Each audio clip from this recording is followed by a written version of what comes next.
Double événement chez Peugeot avec l'arrivée de la 208, la deuxième du nom, une des voitures les plus vendues de la marque. Et en plus, cette 208 arrive non seulement en version thermique et en version électrique en même temps. Alors cette version électrique, elle se reconnaît de la thermique à plusieurs petits détails, notamment le E ici sur la custode, au lion du logo qui est un petit peu bleuté et à la calandre qui reprend la couleur carrosserie.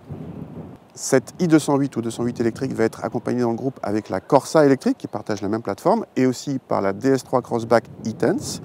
Si la 208 thermique concurrence directement la Clio, la i208 concurrence directement la Zoé, et la Zoé dans sa version avec grosse motorisation, la R135, puisque cette i208 propose une motorisation électrique de 136 chevaux. Elles sont aussi plus ou moins concurrentes en termes de batterie, puisque la Zoé propose une batterie de 52 kWh de capacité, alors que celle-ci annonce 50 kWh. Alors précision quand même importante, sur la Zoé, 52 kWh est la capacité utile pour le client, alors que les 50 kWh annoncés ici sont la capacité dite embarquée, et en fait ça correspond à 46 kWh à peu près pour le client, ce qui explique la différence d'autonomie, on y reviendra plus tard.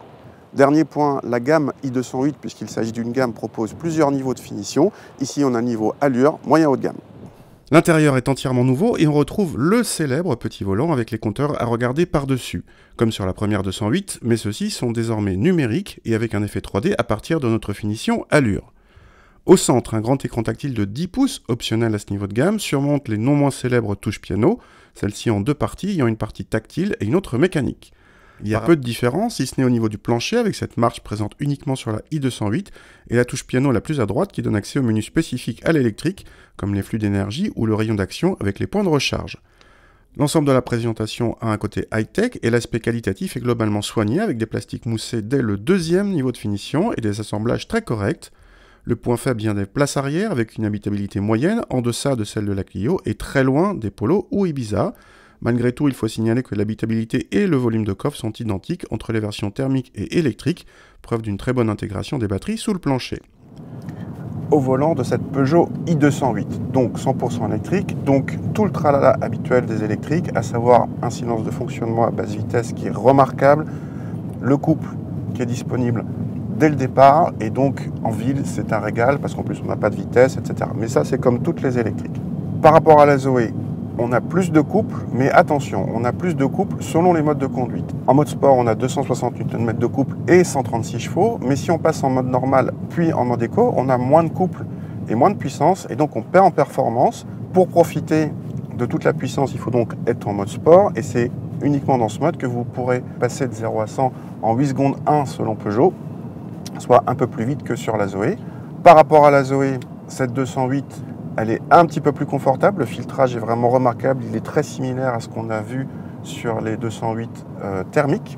La voiture fait 300 kg de plus, ça sent un petit peu, mais d'un autre côté, on est comme avec la Zoé, avec les batteries qui sont dans le plancher, donc ça influe peu sur la tenue de route, ça influe quand même parce qu'on sent quand même qu'il y a plus d'inertie, mais vraiment en conduite normale, ça n'influe quasiment pas. Le maître mot de cette 208, ça reste le confort, comme sur les versions thermiques qu'on a essayé, en tout cas dans ces versions allure, même si, là encore, par rapport à la Zoé, le petit volant donne toujours cette petite sensation d'agilité qui est toujours agréable. Du côté de l'autonomie, comme évoqué en départ, la batterie est un peu moins importante en capacité par rapport à celle de la Zoé, avec 46 kWh de charge utile contre 52 kWh, ce qui explique la différence d'environ 50 km annoncée entre les deux voitures en autonomie. Peugeot annonce 340 km en cycle WLTP et on peut raisonnablement envisager 300 km en conduite coulée sans faire très attention, moins que la Zoé, mais suffisant.